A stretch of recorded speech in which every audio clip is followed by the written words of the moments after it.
Осенью 2023 года мы провели в Корее 3 недели и проехали через всю страну. Нам так понравилось, что спустя год мы вернулись сюда уже на 2 месяца. Первый месяц прожили в Пусане, а второй – в Сеуле. В этом видео я сделала обзор достопримечательностей Пусана, которые мы не успели посмотреть в прошлый раз. А если не видели предыдущих выпусков, переходите в плейлист по Корее, найдете много интересных локаций. В предыдущем обзоре Пусана я уже рассказывала вкратце про пляж Гвангали. Сейчас снова обращу на него внимание, но уже в вечернее время. Нам повезло найти квартиру в паре минутах ходьбы от этого пляжа, поэтому ходили гулять сюда чуть ли не каждый день. На улице вдоль пляжа атмосфера веселья и праздника царит постоянно. Здесь полно баров, ресторанов, уличных музыкантов и просто людей, расслабленно гуляющих вдоль моря. Но в выходные дни активности становится в 2 раза больше. Каждую субботу здесь можно бесплатно посмотреть шоу дронов. Я настоятельно рекомендую это сделать. Фигуры в небе получаются очень масштабные, интересные и впечатляющие. При этом они умеют двигаться, крутиться и трансформироваться. Из раза в раз шоу отличается, так что если время позволяет, можете смело приезжать несколько раз. Шоу длится 15-20 минут, но приезжать стоит заранее, хотя бы за полчаса, чтобы успеть занять место на пляже. Иначе придется смотреть стоя в толпе людей. Кстати, сами мы узнали об этом шоу совершенно случайно, из приветственного гида при заселении в квартиру. Точное время проведения шоу дронов смотрите на скриншоте.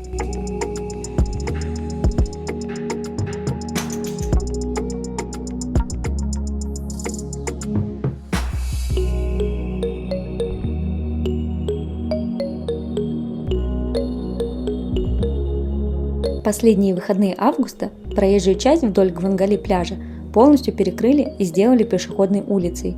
Мы лениво гуляли и разглядывали все по сторонам. По дороге встречали зоны отдыха с гамаками и палатками с подушками на искусственном газоне. Дети рисовали на асфальте, а в одном месте мы даже нашли детскую игровую зону с автоматами. В Корее очень развит киберспорт.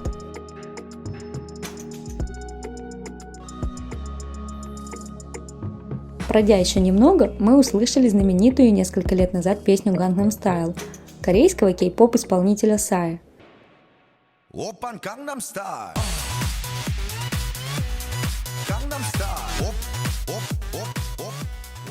Песня была настолько популярна в 2014 году, что YouTube пришлось доработать алгоритм платформы, чтобы выдержать наплыв пользователей и продолжить подсчет просмотров видео. Пошутили мы между собой, что Psy выступает сейчас, и дошутились. В нескольких метрах от нас и правда выступал певец Psy, абсолютно бесплатно. Корейцы ликовали и подпевали, мы тоже немножко послушали. Очень понравилась организация. Никакой кучи заборов, металлодетекторов и правоохранительных органов, как это часто бывает на массовых мероприятиях. Все было культурно и с соблюдением порядка.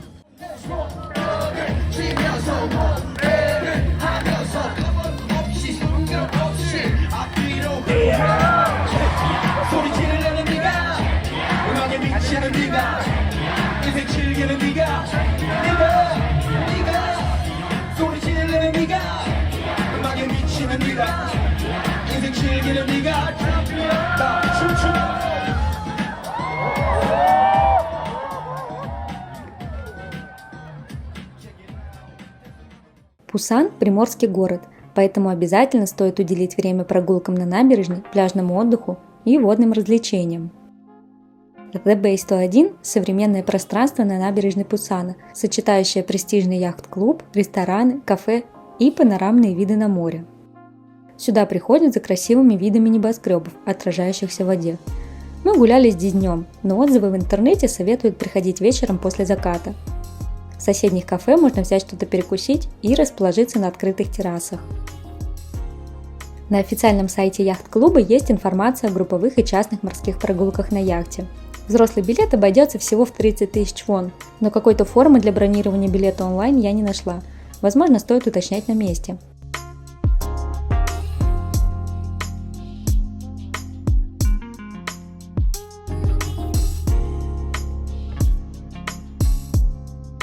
Рядом с яхт-клубом расположен живописный парк с пешеходными тропами вдоль побережья.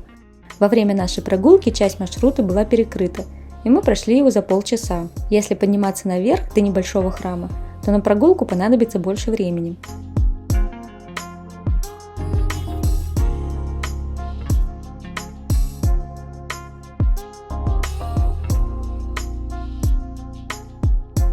В центре маршрута находится небольшой маяк, а с променады открываются виды на море и городские небоскребы.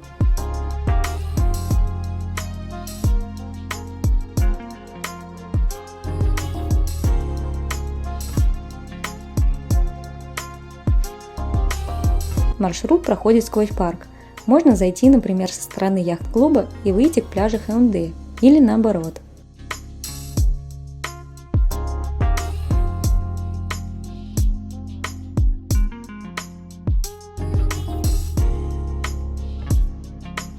Пляж Хэунде – еще один популярный городской пляж. Купальный сезон в Пусане начинается в июне и продолжается до конца августа. В этот период вода прогревается до комфортных 23-25 градусов. После августа купание официально прекращается, и на пляжах больше не дежурят спасатели. В сентябре пляжи в основном используют для прогулок и отдыха, но активное купание уже не рекомендуется, даже если погода остается теплой. Однако еще весь сентябрь мы наблюдали купальщиков, и их никто не прогонял, хотя сами пляжи значительно опустели. По Хэунде мы гуляли как раз в последние летние выходные и встретили много местных жителей, решивших попрощаться с купальным сезоном.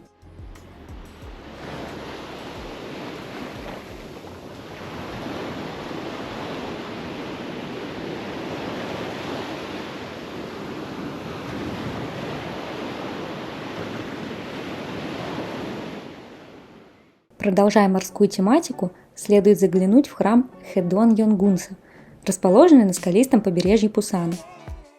Хэдон-Йонгунса символизирует водную стихию и посвящен богу дракона, приносящему дождь и удачу. Вход в храм проходит через длинную лестницу из 108 ступеней, символизирующих очищение ума и освобождение от земных страданий. Внутри комплекса находится несколько интересных сооружений: золотая статуя Будды, главный храм, а также множество небольших алтарей и статуй. Центральная дверь храма называется Уган, и входить через нее разрешено только монахам. Посетители могут использовать боковые входы справа и слева от храма. У входа стоит аккуратно оставить обувь, затем поклониться статуе Будды и занять место в зале. Передвигаться по храму следует тихо, не производя шума, а фотографировать можно только снаружи. Также не следует ложиться, вытягивать ноги или громко разговаривать.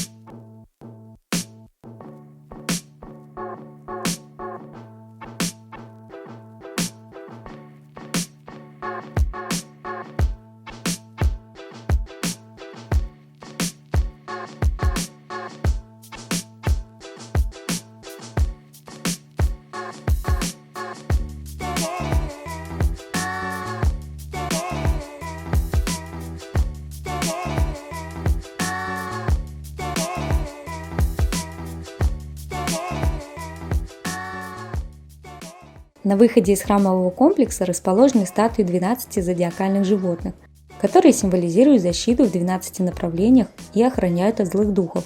Каждая статуя представляет определенный год по китайскому календарю. Можно найти животное своего года рождения и оставить монетку на удачу. Рядом с храмом находятся сувенирные магазины и небольшие кафе. На карте кажется, что храм находится в отдалении от основных достопримечательностей, но на самом деле дорога на метро от пляжей Гвангали или Хэунде займет не больше 20 минут. После этого нужно будет еще около 30 минут пройти пешком, либо доехать на автобусе. На осмотр всей территории храма у нас ушло порядка 40 минут. На этой же станции метро находятся премиум аутлет, Икеа, тематический парк Лотте Ворлд и Пусанский национальный музей науки.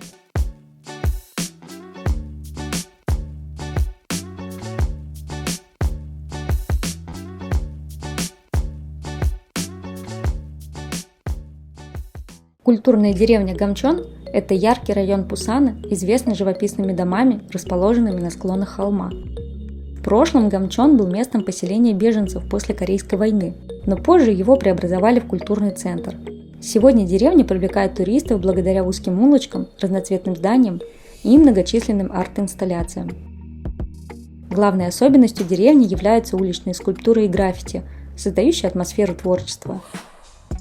Здесь можно встретить как современные арт-объекты, так и традиционные ремесленные лавки.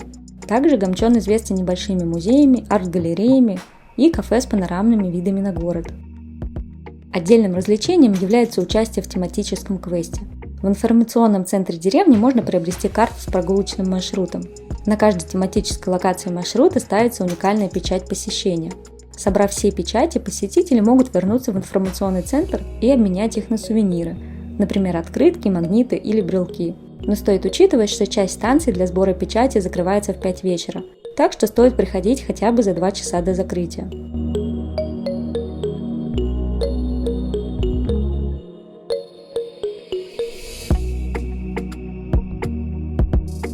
Одна из популярных достопримечательностей – скульптура маленького принца, которая стала символом деревни и популярным местом для фотографий. Ее можно найти в новом и старом варианте.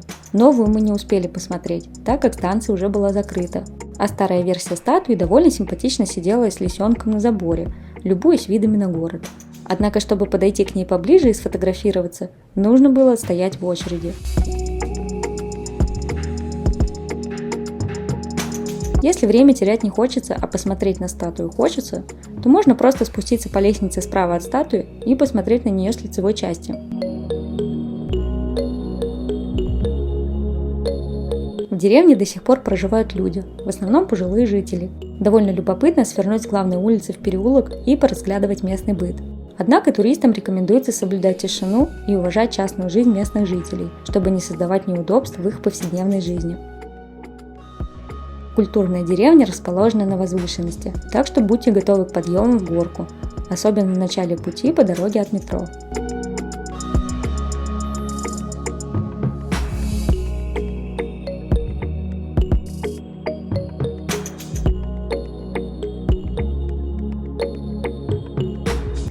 Относительно недалеко от культурной деревни находятся еще 2 локации – рынок Бупхён-Кангтон и площадь Биф.